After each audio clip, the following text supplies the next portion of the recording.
पहला क्वेश्चन है, नवजागरण का प्रारंभ सर्वप्रथम किस देश में हुआ था? Option A England, B Italy, C France, D Germany. तो इसका राइट आंसर हो जाएगा इटली। दूसरा सवाल है, डिवाइन कॉमेडी नामक पुस्तक का लेखक कौन था? ए पेट्रॉक, दूसरा मैकियावेली, तीसरा दांते और ये चौथा बोकेसिए। तो इसका राइट आंसर हो जाएगा दांते। डिवाइन कॉमेडी नामक पुस्तक का लेखक कौन था? तो दांते था। तीसरा, गैलीलियो ने किस यंत्र का आविष्कार किया था? छपाई मशीन, कंपास, दूरबीन, घड़ी। तो गैलीलियो ने किस यंत्र का आविष्कार किया था? तो गैलीलियो किए थे दूरबीन का आविष्कार। किसका आविष्कार किए थे?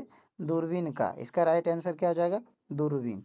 अगला सवाल है 4 नंबर, मैकबेथ और हैमलेट जैसे प्रसिद्ध नाटकों की रचना किसने की? Option A Francis Bacon, option B Shakespeare, option C Thomas More और ऑप्शन डी इरास्मस। तो मैकबेथ और हैमलेट जैसे प्रसिद्ध नाटकों की रचना शेक्सपियर ने किया था। किसने किया था? शेक्सपियर ने किया था। ठीक है।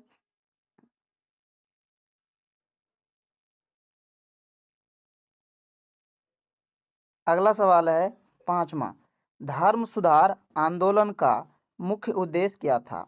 धर्म सुधार आंदोलन का मुख्य उद्देश्य क्या था? ऑप्शन ए नया धर्म बनाना, ऑप्शन बी पोप को शक्तिशाली बनाना, ऑप्शन सी ईसाई धर्म की बुराइयों को दूर करना और ऑप्शन डी युद्ध करना। तो धर्म सुधार आंदोलन का मुख्य उद्देश्य था वो था ईसाई धर्म की बुराइयों को दूर करना। अगला है 6 नंबर क्वेश्चन, क्रिस्टोफर कोलंबस ने किस क्षेत्र की खोज की थी? क्रिस्टोफर कोलंबस ने किस क्षेत्र की खोज की थी? A Bharat, B America, C Brazil और डी जापान। तो क्रिस्टोफर जो थे कोलंबस वो अमेरिका का खोज किए थे। किसका खोज किए थे? अमेरिका का खोज किए थे। और भारत का खोज वास्को डिगामा ने किया था। ठीक है। तो याद रखिएगा, अगर पूछे कि वास्को डिगामा ने किस क्षेत्र की खोज की तो भारत का, या भारत का खोज किसने किया था तो वास्को डिगामा। और यहाँ पे सवाल है क्रिस्टोफर कोलंबस ने किस क्षेत्र की खोज की तो अमेरिका। और अमेरिका का खोज किसने किया था तो क्रिस्टोफर कोलंबस, या तो कहीं कहीं कोलंबस सिर्फ रहता है। अगला सवाल है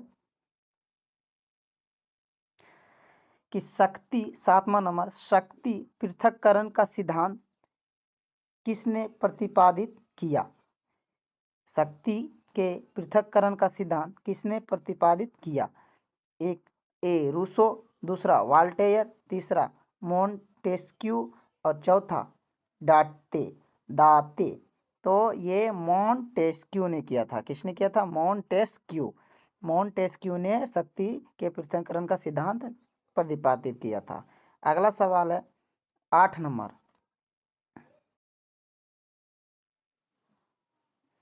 आठवां सवाल है,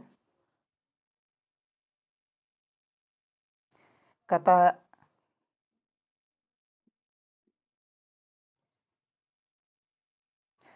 कि सोशल कॉन्ट्रैक्ट सामाजिक अनुबंध, मतलब सोशल कॉन्ट्रैक्ट का मतलब होता है सामाजिक अनुबंध, किसकी प्रसिद्ध कीर्ति है? मॉन्टेस्क्यू का, वाल्टेयर का, रूसो का, थॉमस जेफरसन का। तो ये जो है सोशल कॉन्ट्रैक्ट, ये रूसो का है। किसका है? ये रूसो का, यानी ऑप्शन हमारा सी हो जाएगा। 9वां क्वेश्चन है, वास्को डिगामा भारत के कालीकट कब पहुंचा था? वास्को डिगामा भारत के कालीकट कब पहुंचा था? तो 1400, ऑप्शन ए है 1492, ऑप्शन बी है 1498 और ऑप्शन सी है 1519 और ऑप्शन डी है 1500 ईस्वी। तो वास्को डिगामा भारत की खोज किए थे वो 1498 में किए थे। कब किए थे? 1498 में। भारत जो आए थे वास्को डिगामा वो 1498 में आए थे। भारत की खोज कब की गई? 1498 में। भारत का खोज किसने किया था? Vasco da Gama. Vasco da Gama Bharat में सबसे पहले कहाँ आए? तो वो कालीकट में है, जो कि कलकत्ता में शायद पड़ता है। ठीक है, अगला सवाल 10 नंबर, भ्रष्ट गिरजे को नष्ट कर दो। भ्रष्ट गिरजे को नष्ट कर दो, यह किसका कथन था? भ्रष्ट गिरजे को नष्ट कर दो, यह किसका कथन था? रूसो का था, लुई सोलहमा का था, वाल्टेयर का था, मार्टिन लूथर का था। ऑप्शन ए आपका है रूसो, ऑप्शन बी आपका लुई सोलहमा, ऑप्शन सी आपका वाल्टेयर और ऑप्शन डी आपका मार्टिन लूथर। तो इसका आंसर क्या हो जाएगा हमारा? वाल्टेयर। भ्रष्ट गिरजे को नष्ट कर दो, यह कथन था वाल्टेयर का, यानी हमारा आंसर होगा ऑप्शन नंबर सी। हम कलर करेंगे ऑप्शन नंबर सी। अगला सवाल 11 नंबर, कहता फ्रांसीसी दार्शनिक अर्नस्ट रेनर रेनन ने किस शताब्दी में राष्ट्रवाद की नई व्याख्या की थी? फ्रांसीसी दार्शनिक अर्नस्ट रेनर रेनन ने किस शताब्दी में राष्ट्रवाद की नई व्याख्या की थी? ऑप्शन ए 18वीं शताब्दी, ऑप्शन बी 19वीं शताब्दी, ऑप्शन सी 20वीं शताब्दी और ऑप्शन डी 17वीं शताब्दी। तो इसका राइट आंसर हमारा हो जाएगा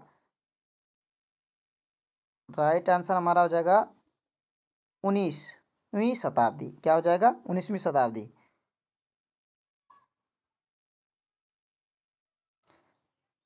क्वेश्चन नंबर 12 कहता है नेपोलियन बोनापार्ट फ्रांस का सम्राट कब बना? नेपोलियन बोनापार्ट फ्रांस का सम्राट कब बना? ऑप्शन ए 1799 में, ऑप्शन बी 1804 में, ऑप्शन सी 1815 में, ऑप्शन डी 1824 ईस्वी में। तो नेपोलियन बोनापार्ट फ्रांस का सम्राट बना था 1804 ईस्वी में, मतलब ऑप्शन नंबर बी। ठीक है, अगला है 13 नंबर क्वेश्चन। ये बहुत भी आई है, ये बिहार बोर्ड में भी अक्सर पूछा जाता है। वियना सम्मेलन 1815, वियना सम्मेलन हुआ था 1815 में। ठीक है, वियना सम्मेलन की मेजबानी किसने की थी? वियना सम्मेलन की मेजबानी किसने की थी?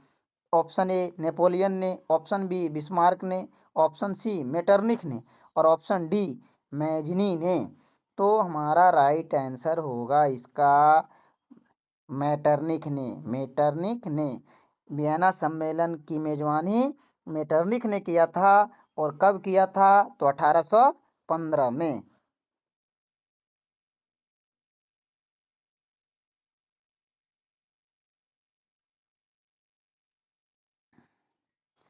अगला सवाल है, मैं अंग्रेजी राजा की तरह शासन करने की अपेक्षा लकड़ी काटना अधिक पसंद करूंगा, यह कथन किसका था? मैं अंग्रेजी राजा की तरह शासन करने की अपेक्षा लकड़ी काटना अधिक पसंद करूंगा, यह कथन किसका था? ऑप्शन ए लुई 18वीं, ऑप्शन बी चार्ल्स दसम, ऑप्शन सी लुई फिलिप और ऑप्शन डी नेपोलियन थर्ड। तो यह कथन जो है था चार्ल्स दसम का, यानी ऑप्शन नंबर बी। अगला सवाल, इटली के एकीकरण का पैगंबर या मसीहा किसे कहा जाता है? इटली के एकीकरण का पैगंबर या मसीहा किसे कहा जाता है? ऑप्शन ए है, ऑप्शन ए हमारा है काबूर, दूसरा ऑप्शन बी नंबर है गैरिबाल्डी, ऑप्शन सी है मैजिनी, ऑप्शन डी है बिस्मार्क। तो हमारा इसका राइट आंसर हो जाएगा, राइट आंसर हमारा होगा इटली के एकीकरण का पैगंबर या मसीहा जो है मैजिनी को कहा जाता था। किसको कहा जाता था? मैजिनी को। इटली के एकीकरण का पैगंबर या मसीहा किसको कहा जाता था? मैजिनी को कहा जाता था। 16 नंबर है सवाल, 16 नंबर में है, 16 नंबर, जर्मनी के एकीकरण के लिए रक्त और लोहे की नीति किसने अपनाई थी? जर्मनी के एकीकरण के लिए रक्त और लोहे की नीति किसने अपनाई थी?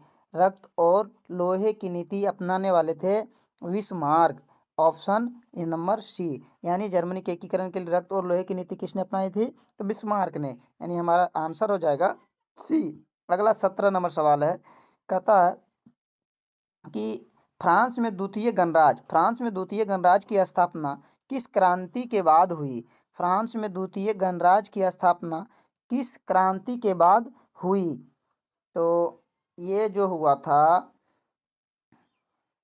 1789 की क्रांति होगा, कि ऑप्शन नंबर बी 1830 की क्रांति होगा, ऑप्शन नंबर सी 1848 की क्रांति होगा, ऑप्शन नंबर डी वियना संधि होगा। तो इसका जो राइट आंसर है मेरा 1848 होगा, यानी कि ऑप्शन नंबर सी। फ्रांस में जो द्वितीय गणराज्य की स्थापना हुआ था वो किस क्रांति के बाद हुआ था? तो 1848 की क्रांति के बाद हुआ था। अगला सवाल है, वियना सम्मेलन का वियना सम्मेलन का मुख्य उद्देश्य क्या था? वियना सम्मेलन का मुख्य उद्देश्य क्या था? नंबर ए ऑप्शन गणतंत्र की स्थापना, ऑप्शन बी नेपोलियन को सम्राट बनाना, ऑप्शन सी पुरानी व्यवस्था को पुनः बहाल करना, और ऑप्शन डी इटली का एकीकरण। तो इसका आंसर हो जाएगा हमारा पुरानी व्यवस्था को पुनः बहाल करना। पुरानी व्यवस्था को, वियना सम्मेलन का मुख्य उद्देश्य था पुरानी व्यवस्था को पुनः बहाल करना, यानी ऑप्शन नंबर सी आंसर हो जाएगा।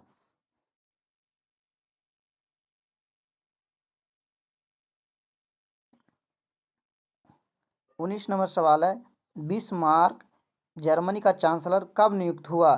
बिस्मार्क जर्मनी का चांसलर कब नियुक्त हुआ? ऑप्शन ए 1812, ऑप्शन बी 1848 ईस्वी में, ऑप्शन सी 1862 में, ऑप्शन डी 1870 ईस्वी में। तो इसका राइट आंसर हो जाएगा हमारा 1862। 1862 1862 में चांसलर बना था बिस्मार्क जर्मनी का। जर्मनी का नियुक्त किया गया था बिस्मार्क को कब? 1862 में। 20 नंबर सवाल है, इटली की राजधानी कहाँ थी? इटली की राजधानी कहाँ थी? ए पेरिस, बी बर्लिन, सी रोम और डी जेनेवा। तो इटली की जो राजधानी थी, इटली की जो राजधानी थी वो, इटली का राजधानी था रोम। इटली का राजधानी कहाँ था? रोम, यानी ऑप्शन नंबर सी।